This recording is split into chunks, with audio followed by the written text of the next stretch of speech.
정치권 관심 뉴스 짚어보는 포커스 나이트 시간입니다. 오늘은 성치훈 민주당 정책위 부의장 그리고 송영훈 전 국민의힘 대변인과 함께하겠습니다. 두 분 어서 오십시오.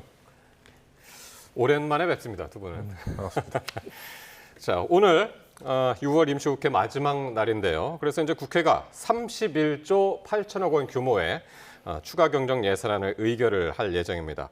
앞선 예결위에는 여야가 이견 끝에 민주당이 이제 단독으로 처리를 했는데 국민의힘은 표결에 불참을 지금 하고 있습니다. 이게 지금 가장 궁금한 게 국민의힘이 과연 오늘 저녁 때 지금 이 시간에 본회의장에 들어올까 이건데요. 어떻게 될까요? 지금 오늘 본회의가 미뤄진 과정을 먼저 말씀드려야 될 것 같습니다. 예. 오늘 본회의가 당초에는 2시로 예정이 되어 있다가 민주당 측으로 인해서 계속 지연이 됐어요. 예. 2시, 4시, 5시, 5시 30분, 6시, 8시 이렇게 계속 미뤄집니다. 예. 국민의힘 의원들은 본회의에 안 들어가려고 했던 게 아니고요. 이 추경안에 대해서 반대 토론을 하려고 대기 중이었습니다. 예. 그런데 계속 미뤄지면서 지금 저렇게 본회의에 들어가기가 어려운 상황이 된 것입니다. 아마 지금 현재 국회 상황은 제가 실시간으로 정확히 알기는 어렵습니다만은 이렇게 의사 일정이 계속 변경되면서 아마 의원들도 개별적인 사정이 좀 있지 않을까 하는 생각이 들고요. 다만 예. 최종적으로 통과되는 장면에서 재석하고 있지 않다고 해서 국민의힘이 마치 일방적으로 본회의 참석을 거부한 것처럼 예. 그렇게 호도되지는 않았으면 하는 바람이 있습니다. 예. 일단 지금 현재 국회 장면이 보여줄 수 있을 때 보여주시면은 저희가 이제 참고로 하겠습니다. 그러면 일단 뭐 국민의힘은 지금까지 뭐 참석을 안 했고 앞으로 어떻게 될지는 모르겠습니다만은 그러면 어떻게 되는 겁니까? 만약 국민의힘이 참석하지 않더라도 오늘 통과시키는 건가요? 지금 통과시킬 수 있는 의석수를 갖고 있는 상황인데 지금 통과시킬지는 알 수 없습니다. 그리고 지금 모르겠습니다. 국회 소식이 들려오는 게 뭐 원내대표끼리 협상은 계속 하고 있는 건지 이런 것들이 좀 소식이 안 들리고 있는 상황이기 때문에 예. 단순히 국민의힘원들이 들어오지 않았다 이걸로 판단하기는 어려울 것 같고요. 왜냐하면 내부적으로 아마도 지금 국민의힘이 반대하는 포인트가 지금 명확하기 때문에 그것과 관련돼서 이거를 빼는 걸 끝까지 요구할 것이냐 아니면은 뭔가 협상안을 요구할 것이냐 아니면 사과를 예. 요구할 것이냐 다양한 안들이 있는 상황이라고 저는 보고 있기 때문에 원내대표 간 협상이 저는 그래도 원내대표들 지금 신임 원내대표들이잖아요. 예. 그렇기 때문에 이번 신임 원내대표들이 첫 번째 추경에 대해서 이렇게 결국 합의하지 못하는 모습을 보여줄 것인가 끝까지 저는 그래도 소통하고 있을 거라고 좀 믿고 있거든요. 그렇기 때문에 일단 끝까지 상황을 좀 같이 지켜봐야 되지 않을까라는 말씀 드리겠습니다. 예. 일단 제가 지금 확인하고 있는 국회 지금 현장 화면은 일단 국민의힘 의원들은 전혀 지금 들어오지 않았고 민주당 의원들만 지금 착석을 하고 있고 우원식 국회의장 역시 지금 기다리고 있는 그런 상황입니다. 일단은 지금 예결위를 통과한 예산안이 31조 8천억 원 규모입니다. 당초에 정부가 이제 30조 5천억 원을 제출을 했었는데 이것보다 이제 1조 3천억 원이 증가가 됐습니다. 그러니까 일단 민생회복 소비 쿠폰이 조금 늘어났고요. 네. 거기에 이제 비수도권 지역과 인구 소멸 지역이 늘어났습니다. 그러니까 저는 국민의힘은 이 부분에 있어서는 증액에 그렇게 크게 반대할 거라고 보지는 않는 이유는 예. 왜냐하면 사실 이 민생회복 소비 쿠폰과 관련돼서 국민의힘이 계속해서 차등 지급을 하는 것보다는 뭔가 선별 지급을 해야 된다. 뭔가 그 취약 지역에 더 많이 주는 것이 옳다라고 주장을 했었잖아요. 근데 그런 상황 속에서 민주당이 일단 15만 원 기본적으로 지급하되 그래도 저는 야당의 의견을 어느 정도 수용을 해서 차등 지급으로 전 중재안을 냈다고 보거든요. 근데 이 증액한 부분에 있어서 대다수는 이런 취약 지역과 소멸 지역 여기에 좀 집중이 되어 있기 때문에 예. 이것은 저는 반대하는 명분은 아니라고 보는데 결국 특활비 부분이겠죠. 그러니까 특활비에 관련해서 지금 국민의힘이 계속해서 예. 적극적으로 반대를 하고 있는 상황이기 때문에 그 부분에 대한 문제가 해결되지 않는다면은 아마도 오늘 들어오지 않지 않을까라는 생각을 하고 있습니다. 예. 송 대변인, 그 대통령실 특활비 부분 때문인가요?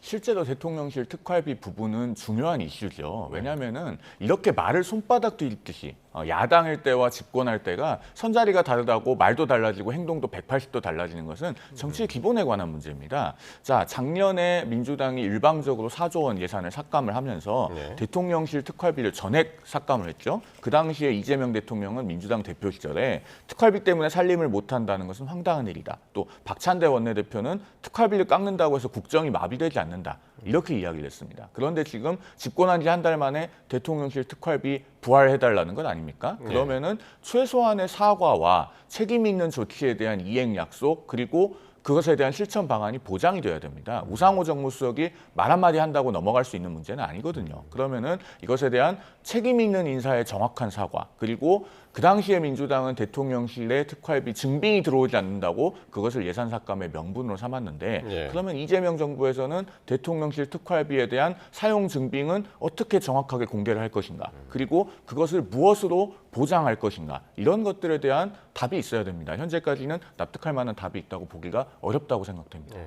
그래서 이제 오늘 예결위장에서 민주당에 이제 사과를 요구했는데 민주당이 사과를 하지 않았고, 그래서 이제 국민의힘 예결위 위원들이 이제 퇴장을 했단 말이에요. 그리고서는 이제 대통령실로 간 거죠. 그렇죠. 일단 네. 그 우상호 정무수석 결국 대통령실의 특활비이기 때문에 네. 저는 일단 대통령실에서 이 정무수석이 나와서 사과를 한 부분이 있지 않습니까? 그러면은 대통령실 차원에서의 사과가 이루어졌다면 정당에서도 좀 사과를 하는 것이 필요하지 않았을까? 왜냐하면 대통령실이 먼저 사과를 해줬잖아요. 그러면은 예. 그 명분이 좀 생긴 거라고 보거든요. 그리고 아까 말씀하신 것처럼 작년에 특활비를 삭감할 때 저희가 특활비는 필요 없다. 특활비 없어도 국정 운영을 할 수 있다, 이런 뉘앙스로 말씀드렸던 것이 아니라 특활비를 최대한 좀 투명화시키기 위한 노력을 좀 해봐야 되는 것 아니냐라는 주장을 했다면은, 저는 이번에 특활비를 만약에 부활시키려고 했다면은 부활시키는 과정 속에서 뭔가 일부 특활비의 일부를 약간 그 투명화시킬 수 있는 업추비, 사실상 이게 투명화되면은 특활비가 아닌 거거든요. 그러니까 업추비로 좀 전환을 시켜서 그 부분은 우리는 한 30% 내지는 50% 정도는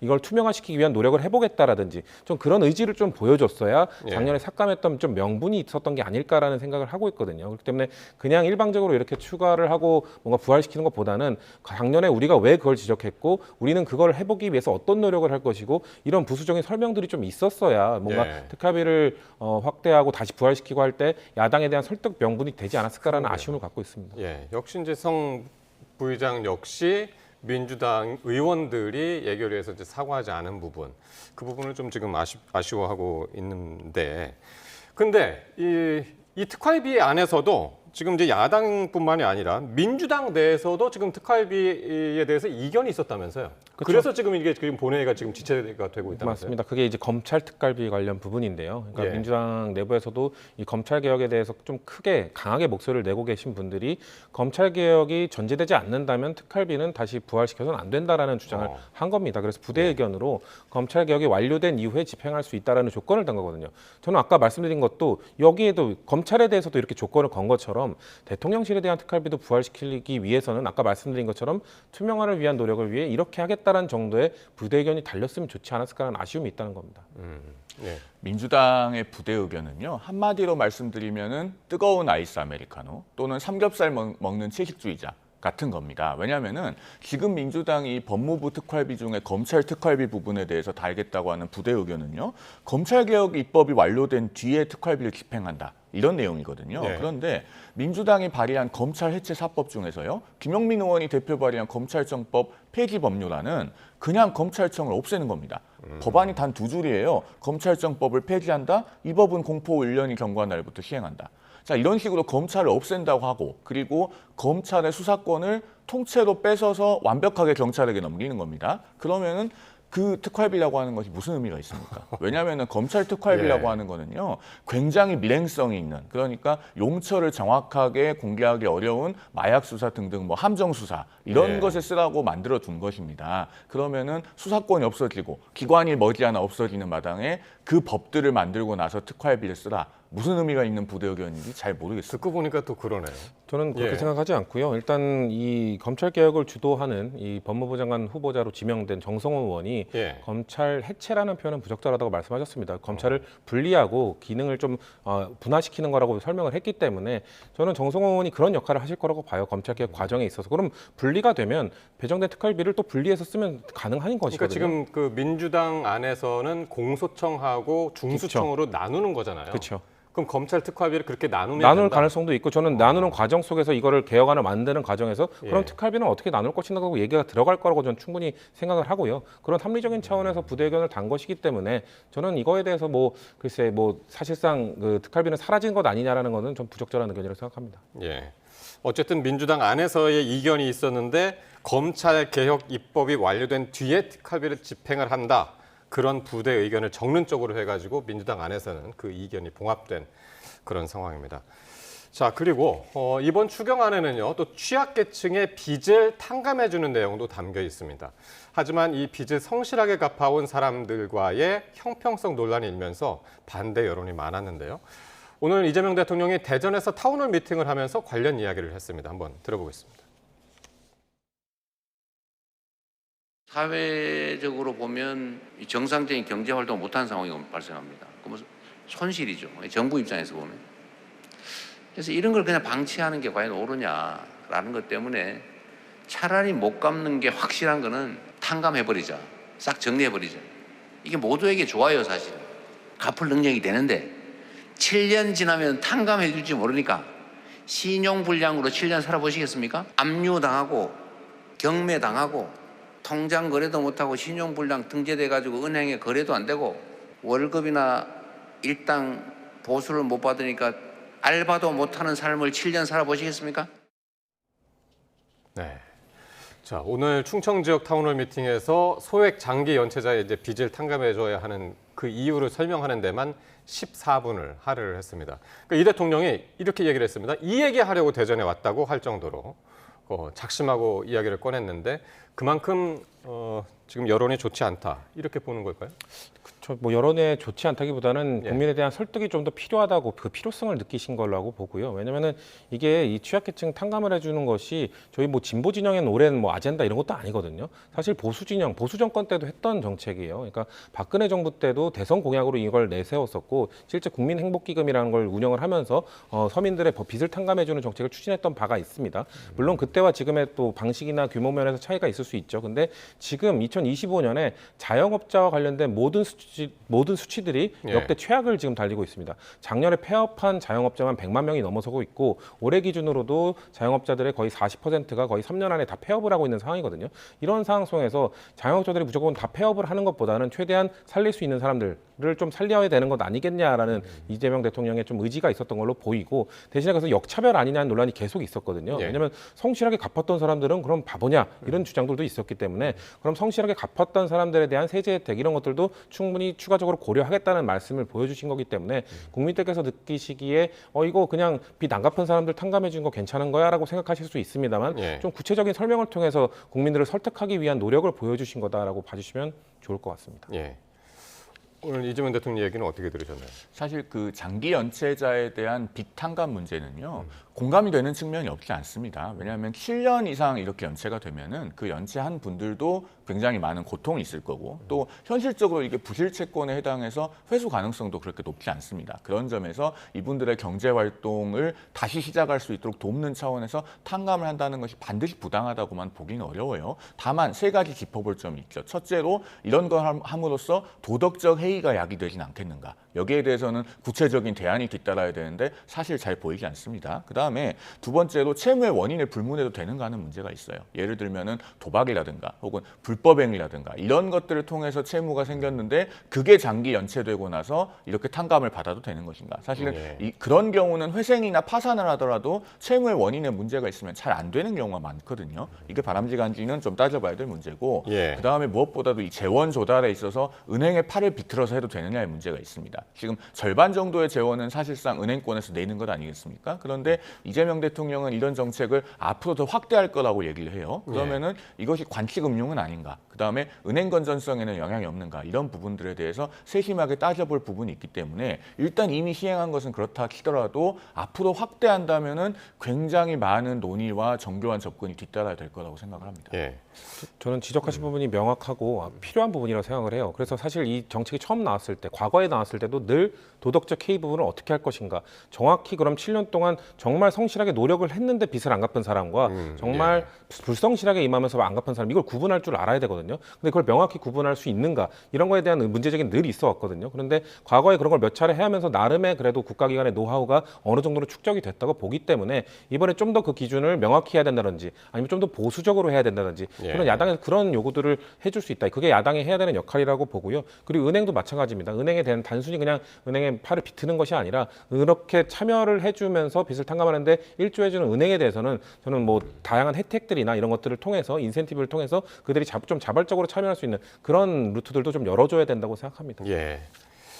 그렇습니다. 자, 그리고 지금 말씀하신 것처럼 이제 앞으로도 이제 탕감 규모를 늘리고 탕감 대상을 또 늘린다고 했으니까요. 정상적으로 빚을 갚는 분들도 깎아줄 것이다. 그래서 이제 성실 상환자 금리 혜택 관련한 대책도 추가로 나올 것 같습니다. 자, 김민석 신임 국무총리가 오늘 임명장을 받고요. 첫 공식 일정을 시작했습니다. 이 대통령과의 유쾌한 인사부터 또 농민단체와의 만남까지 숨가빴던 첫날의 현장 함께 보시겠습니다.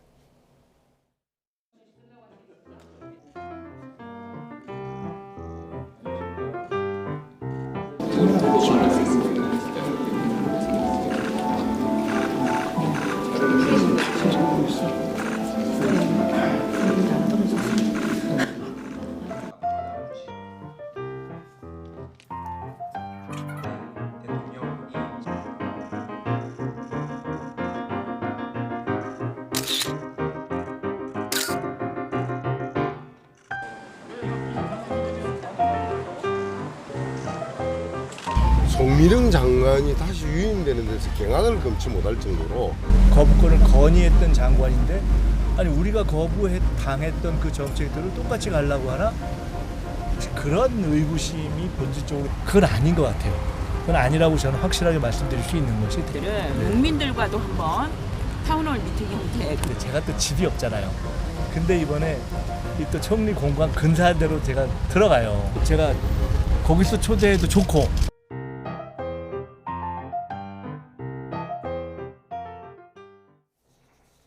네, 오늘 국무총리로서의 첫날 바쁘게 지난 것 같습니다. 앞서서 이제 그 임명장 받을 때 김 총리 부부가 밝은 모습으로 등장했고 카메라가 바로 앞에 있는데도 배우자가 옷 먼지를 털어주고 옷 내무새를 만져주고 보기 좋았습니다. 좀 잘 하셨으면 좋겠습니다. 네. 이거 인사청문회 과정에 있어서 야당이 결국 끝내 동의해주지 않았죠. 저는 그건 아쉬운 부분이라고 생각을 네. 합니다. 왜냐하면 윤석열 정부 때도 한덕수 국무총리 후보자에 대해서 사실 민주당이 끝까지 만족하지 못했고 합격점을 주지 못했거든요. 그럼에도 불구하고 첫 번째 국무총리라는 상징성, 국정 공백이 더 장기화되면 안 된다라는 그런 우려, 그런 것들 때문에 사실 민주당도 당론으로 찬성을 결정하고 결국 들어가서 그 당시 국민의힘 의석이 113석인가 그랬는데 208석의 찬성으로 통과를 시켜줬었거든요. 그렇게 좀 첫 번째 국무총리의 임무를 좀 수행할 수 있도록 야당도 협조를 해줬으면 좋았을 텐데 예. 물론 야당이 볼 때는 뭐 기준에 맞지 않고 뭔가 본인들의 마음에 안 찼겠지만 일단 아까 우리가 본 것처럼 일단 임명이 됐습니다. 이제 이 활동을 시작했어요. 그러면은 야당도 결국 대정부 질문이나 이럴 때 계속해서 국무총리를 만날 거 아닙니까? 그러면은 국무총리가 그래도 좀 국정 운영을 잘 할 수 있도록 국민들도 인사청문회 과정을 본 다음에 결국 임명이 된 총리가 잘했으면 좋았을 거라고 생각해요. 하실 거라 생각하기 때문에 예. 야당도 그런 과정에 있어서 이제는 좀 같이 협조를 해주고 국무총리가 잘 좋은 방향으로 갈 수 있도록 함께 해주셨으면 좋겠다는 말씀을 드리고 싶습니다. 예, 저 임명장을 받는 그 과정이 좀 아쉽다는 이제 말씀이셨는데. 김민석 국무총리 후보자가 여러모로 부적격이라고 생각합니다마는 개인의 부적격을 넘어서 인사청문회 제도 자체를 형해화시키는, 그러니까 껍데기만 남기는 그런 과정이 없었더라면 야당의 태도가 조금 달라졌을지도 모르겠습니다. 네. 그런데 인사청문회 제도 26년 차에 사상 최초로 국무총리 후보자 인사청문회가 증인 참고인 단 한 명도 없이 진행되지 않았습니까? 그렇게 해서 제도 자체를 위기에 빠뜨렸기 때문에 야당으로서는 도저히 동의해 줄래야 동의할 수가 없었던 것입니다. 그리고 김민석 총리에 대해서 이제 그 실세 총리가 될 수도 있다라고 하는 관측도 나오는데 저는 차라리 김민석 총리가 과거의 대독 총리, 의전 총리, 방탄 총리가 되는 것이 낫다고 봅니다. 불법 정치 자금을 거듭해서 받아왔고 그리고 또 정치하면서 스폰서가 끊이지 않았다는 논란을 끝내 떨치지 못한 분인데 예. 그런 분이 내각을 통할하면서 실세 총리가 됐을 때 우리 공직기강이 바로 설 수 있을 것인가, 여기에 대해서는 사실 깊은 우려가 있어요. 우리 공무원들이 그러면은 누군가 후원자라고 불리는 사람으로부터 지속적으로 돈 봉투 받으면 그건 어떻게 할 겁니까? 그런 점에서 차라리 대독 총리나 의전 총리로 역할을 최소화하는 것이 본인에게나 또 이재명 정부에게나 나을 것이다라는 말씀을 드리지 않을 수가 없습니다. 예, 그러니까 오늘 저렇게 임명장은 받았지만은 야당에서는 아직까지 뭐 인정할 수 없어 해가지고 이제 참석을 안 했던 거잖아요, 표결에. 그러니까 그 관계를 푸는 것은 양쪽에 이제 다 뭐 숙제긴 하겠습니다만은. 김 총리로서도 이제 충분히 거기에 대해서는 이제 좀 역할을 해야 될 것 같은데. 저는 김민석 총리가 더 저자세로 더 많이 노력하셔야 된다고 생각합니다. 물론 양쪽이 뭔가 합의가 안 되고 뭔가 화해가 안 될 때는 저는 늘 쌍방이라고 생각을 합니다만 좀 더 많은 권한을 갖고 있는 사람이 더 많은 책임을 져야 된다고 생각합니다. 예. 결국 행정부 우위 체제인 대통령제 국가인 대한민국에서는 그런 국무총리가 더 많은 힘을 갖고 있는 것이거든요. 그렇기 때문에 야당을 설득하기 위해서 본인이 인사청문회 과정에서 이런 부분이 부족했습니다만 이제는 국정 운영을 위해 협조해달라라는 야당을 몇 번이고 찾아가는 그런 모습들을 보여주면서 협치를 구하는 모습을 전 김민석 총리께서 보여주실 거라고 믿습니다. 예. 표결이 있은 다음에 일성이 그거였죠. 새벽 총리가 되겠다. 그리고 오늘 첫날부터 좀 바쁜 일정을 보였습니다. 우선 이렇게 임명장을 받고 나가면서 항해 농성 중인 농민들을 만났는데 송미령 농림축산식품부 장관 그 임명에 대한 좀 이해해달라고 이해를 구했습니다. 첫 일정으로 이렇게 농민단체를 만난 그 의미는 어떤 걸까요?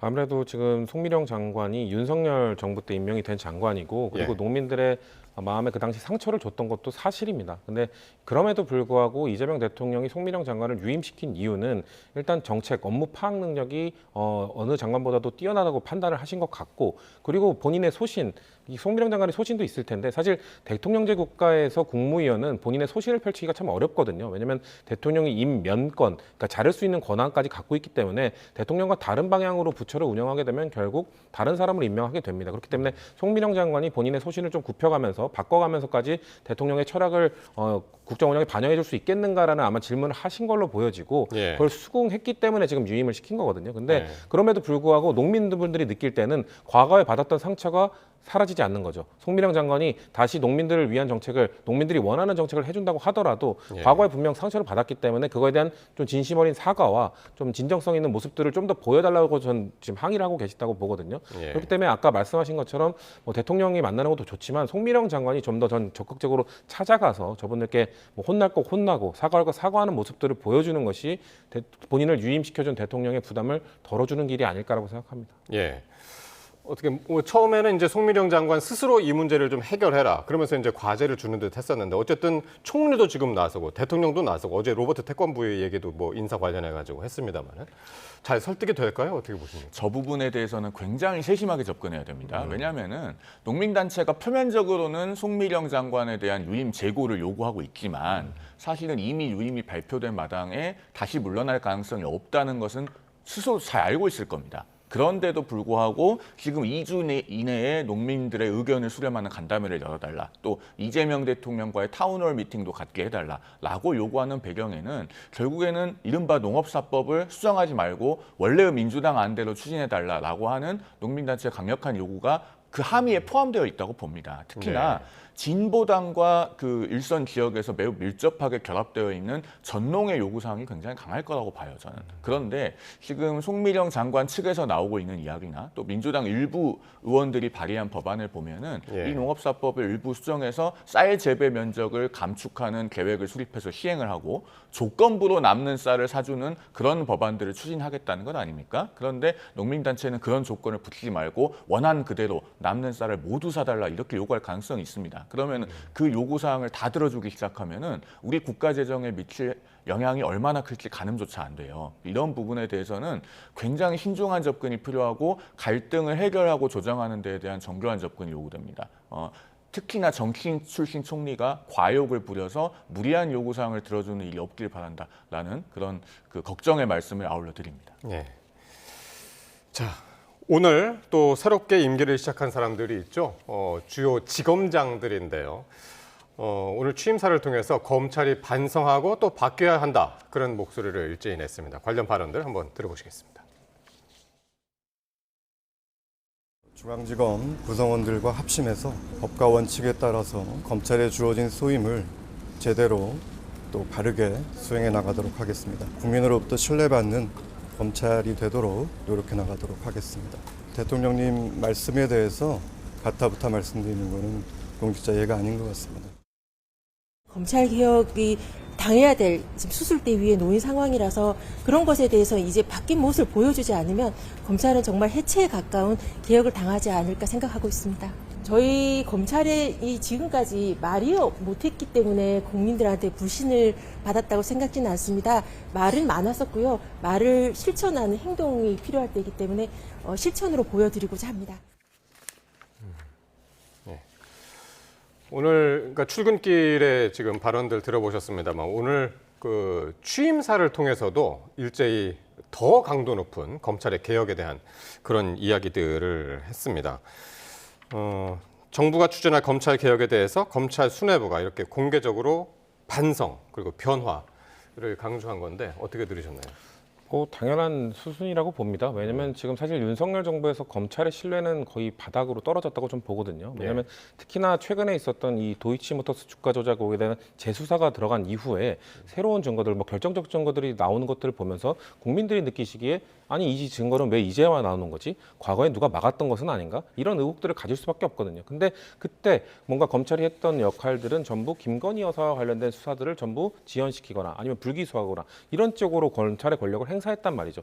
심우전 전 검찰총장이 이제 사임했다고 해서 그런 검찰 내부의 이런 문제들이 해결되는 것이 전혀 아닙니다. 그렇기 때문에 지금 이재명 정부는 그리고 민주당 정부는 검찰 개혁을 아주 확실하게 하겠다는 의지를 계속해서 표명하고 있는 상황이기 때문에 저는 그럼에도 불구하고 검찰 개혁은 검찰 내부에 검찰 모두가 검찰 인원의 100%가 다 그런 심우정 청장이 이끄는 그런 검찰에 동의했던 건 아닐 것이거든요. 그렇기 때문에 최대한 검찰의 다수가 동의할 수 있는 개혁안을 만들기 위해서는 지금 오늘 우리 새로 취임한 분들의 이런 반성처럼 왜 지금까지 검찰이 신뢰받지 못했는지에 대한 그런 반성과 분석 이런 것들도 전 같이 병행되어야 된다고 보기 때문에 매우 바람직한 출발이었다고 봅니다. 예. 송 대변인께서는 어떤 부분이 가장 귀에 들어오셨나요? 오늘 반성과 일단은 지금 가지고. 반성의 변을 말씀하신 분들께서요. 네. 그런 말씀들을 하실 위치에 있는지 저는 개인적으로는 좀 의문이 있습니다. 앞서 우리 성 부의장께서 말씀하신 그 도이치모터스 사건, 2021년에 6개 증권사를 압수수색하면서 그중에 미래에셋증권에서만 그 통화 녹음 파일을 빠뜨렸다는 것 아닙니까? 이 부분에 대해서 많은 국민들께서 납득하지 못하시고 또 변호사인 저도 사실은 잘 수긍이 가지 않습니다. 그래서 그런 부분들은 앞으로 왜 그렇게 됐는지 규명을 해야 되겠죠. 또 뿐만 아니라 검찰이 과거에 정치적인 사건에서 일부 있었던 과오들도 분명히 있고 짚고 넘어갈 점들이 있다고 봅니다. 그런데 그 2021년 문제 압수수색을 할 때 그게 2021년 하반기에 있었던 일입니다. 중앙지검 반부패 수사 2부에서 수사를 했는데 이런 반부패 수사부와 같은 특수수사를 관할하는 것은 서울중앙지검 4차장입니다. 그 4차장이 이번 이재명 정부에서 남부지검장으로 영전한 김태훈 검사장이에요.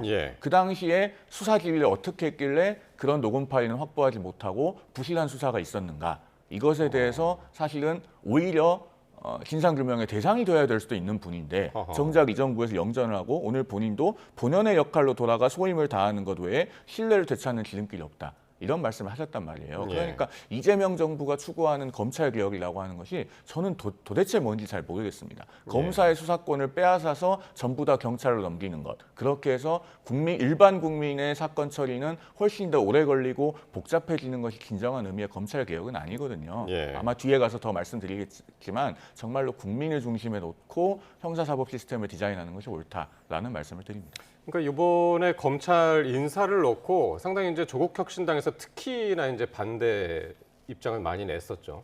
지금 말씀하신 뭐 김태원 지검장이라든가 아니면 봉욱 그 민정수석이라든가 그럼에도 불구하고 이렇게 인사를 낸 거는 뭐라고 보세요? 일단 조국 혁신당은 아무래도 조국 법무부 장관이 민정수석 문재인 정부 때 이 검찰 개혁을 한번 이끌었던 분 아니겠습니까? 근데 저는 그 이재명 대통령께서 어떤 의중을 명확히 갖고 이 법무부 민정수석을 임명했다는 걸 밝히시진 않았습니다만 아마도 문재인 정부 때는 학자 출신에게 뭔가 이렇게 검찰 개혁의 칼을 맡겨봤던 그것이 그렇게 실효적으로 개혁을 이끌지 못했다라는 판단을 하신 거라고 저는 보거든요. 그렇기 때문에 아까 제가 초입에 말씀드렸던 것처럼 검찰 개혁을 위해서는 검찰 내부에서도 분명 개혁의 의지가 있는 사람들이 있을 겁니다. 그렇기 때문에 검찰 내부에 최대한 다수가 동의할 수 있는 그런 개혁안을 만들어내는 것도 좀 필요하다고 보는데 그렇기 때문에 검찰 출신 그리고 검찰 안에서도 내부에서 또 존경을 받으면서 실력을 인정받았던 사람 봉욱 민정수석이 그런 사람이거든요. 검찰 내부에서 실력과 성품에 대해서는 검찰 내부에 저는 보수 진영이나 어느 진영에서 이분에 대한 좋지 않은 평가를 못 들어본 것 같거든요. 그렇기 때문에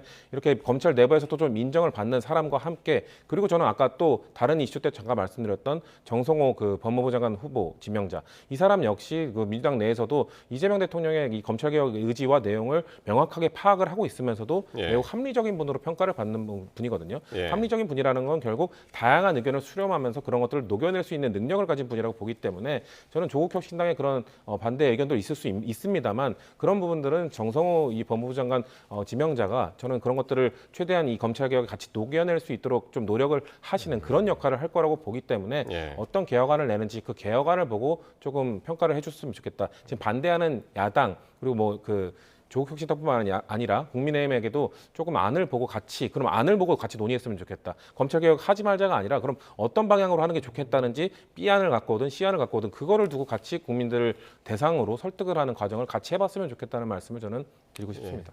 어쨌든 오늘 이처럼 이제 검찰 수뇌부의 일제히 이제 그 반성과 변화의 강조, 특히 이문정 동부지검장 같은 경우는 표적 수사가 지금까지 거침없이 자행됐고 봐주기 수사는 또 노골적으로 자행됐다. 이렇게 정말 내부적으로는 정말 그 뼈아픈 그런 이제 이야기도 했는데 과연 이런 이야기들이 그러면 지금까지 이제 그 검찰 내부에서도 검찰 개혁에 대한 반발들이 있을 텐데 그런 목소리들을 좀 잠재울 수 있을까요?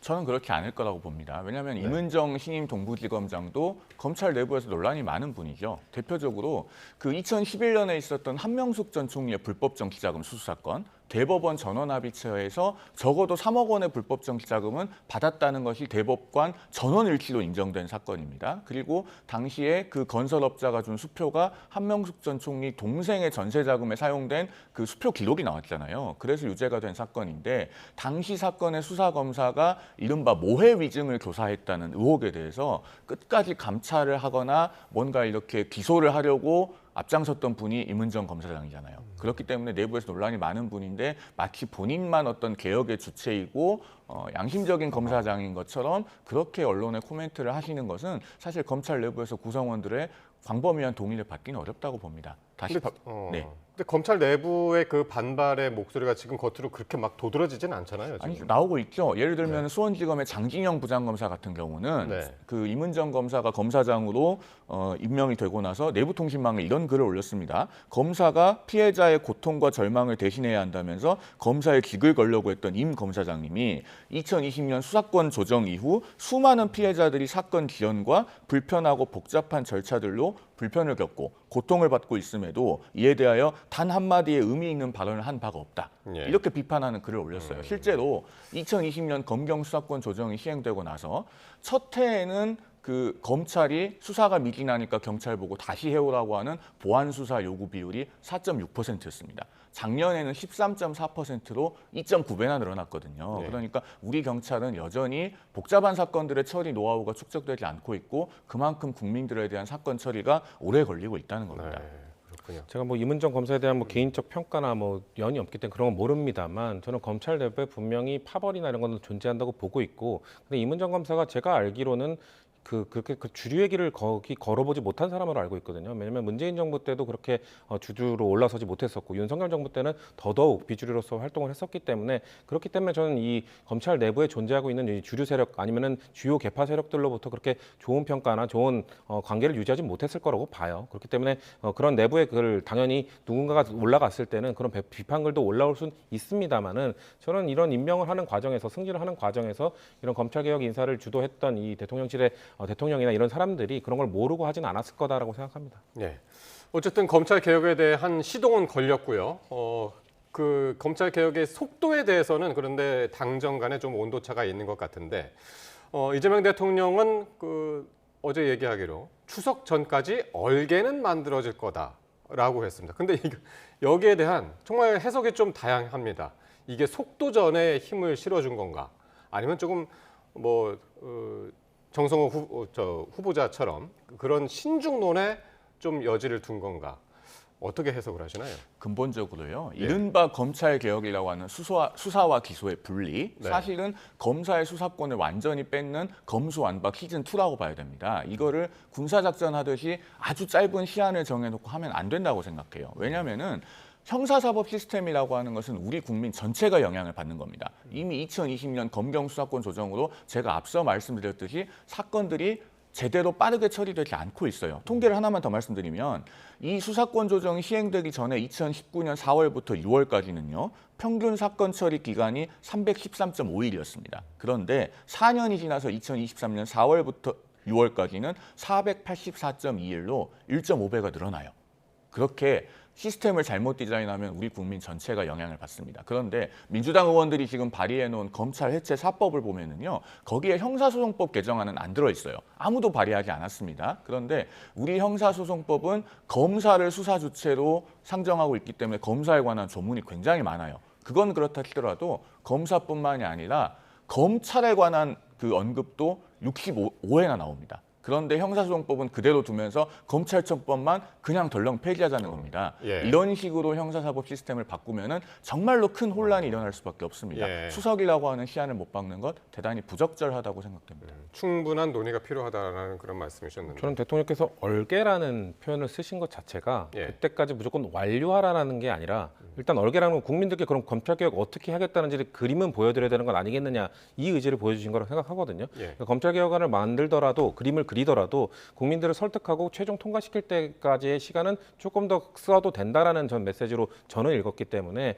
그때까지 최대한 그림은 그려라. 검찰개혁안이라는 게 사실 상당히 오랜 기간 동안 논의됐기 때문에 예. 선택의 문제가 될 수도 있고 그게 협의만 하면 되는 문제일 수도 있거든요. 그렇기 때문에 그런 부분에 대해서는 너무 시간을 끌지 않되 일단 그림이 한번 나오면은 예. 추석 전까지 그런 다음에 이른바 원래 추석 전에 그런 내용들을 좀 올린 다음에 추석 민심을 살펴보기도 하잖아요. 예. 그런 차원에서 추석 전까지는 좀 얼개를 만들어 봐라라는 식으로 말씀하신 게 아닌가. 그 전에 뭔가 얼개가 완성된다면은 추석 전에 이미 뭔가 국민 설득 과정이나 국민의 의견을 얻는 과정이나 이런 것들도 진행될 수 있겠죠. 국민의 여론을 살펴보는 과정도 있을 수 있을 예. 것이기 때문에 그런 차원에서 저는 말씀하신 거고 아까 또 계속 반복돼서 나오는 건데 그런 역할을 전 정성호 법무부 장관 후보자가 좀 예. 그런 역할을 하도록 대통령께서 지명하신 게 아닌가. 그렇군요. 저는 그렇게 봅니다. 예. 개혁이라는 게 뭐 한 번 하고서는 그 다음날 끝나는 게 아니기 때문에 네. 지속 가능성이 있으려면 이제 뭐 여든 야든 같이 한 마음으로 이거를 같이 진행하는 것이 맞지 않나 싶습니다. 네, 말씀 잘 들었습니다. 지금까지 성치훈 더불어민주당 정책위 부의장 그리고 송영훈 전 국민의힘 대변인과 함께했습니다. 두 분 감사합니다.